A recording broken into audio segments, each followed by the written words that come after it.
અભય થઈને નિષ્પક્ષતાથી નિરપેક્ષ રીતે વાસ્તવિકતાનો અરીસો રૂપી સચોટ માહિતી લાવતો સત્યની સાથે અભય ટાઈમ્સ।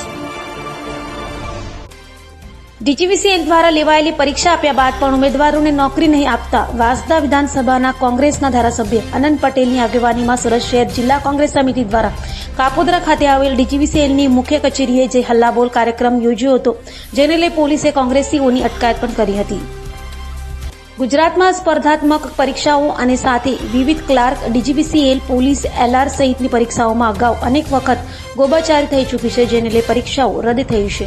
ત્યારે થોડા જ સમય પહેલા જ ડીજીવીસીએલ કંપની દ્વારા પરીક્ષા લેવામાં આવી હતી, જેમાં પરીક્ષા આપ્યા બાદ પાસ થયેલા ઉમેદવારોને હજુ સુધી નોકરી નહીં આપતા કોંગ્રેસ દ્વારા અનેક વખત રજૂઆતો કર્યા હતી।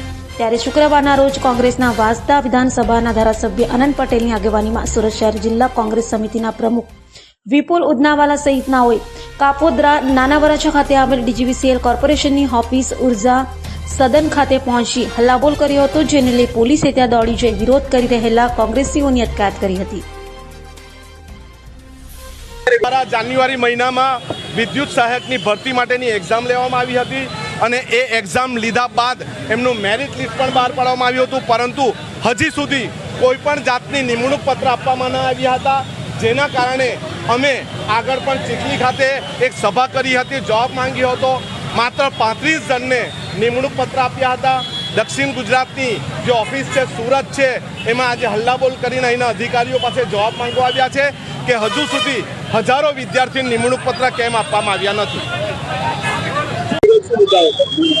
જે પ્રકારે સરકારશ્રી અને કંપનીના ધારાધોરણ મુજબ એપ્રેન્ટિસની તાલીમ લીધેલા લોકો અને જેમણે એનટીવીટી ટ્રેડ પાસ કરેલ છે, જેમણે પોલ ટેસ્ટ પાસ કરેલ છે, એવા લોકોની ભરતી પડી જાન્યુઆરીમાં 19/1/2025માં ભરતીમાં બધા ભરતીની પરીક્ષા આપી, એમાં 1864 જેટલા ઉમેદવારો પાસ થયા અને છેલ્લા 5 વર્ષથી એમની ભરતી કરવાની જગ્યાએ દક્ષિણ ગુજરાત વીજ કંપની એમના લાગતા વળગતા કોન્ટ્રાક્ટરોને મેન પાવર પૂરું પાડવા માટે બારોબાર ટેન્ડર આપે છે।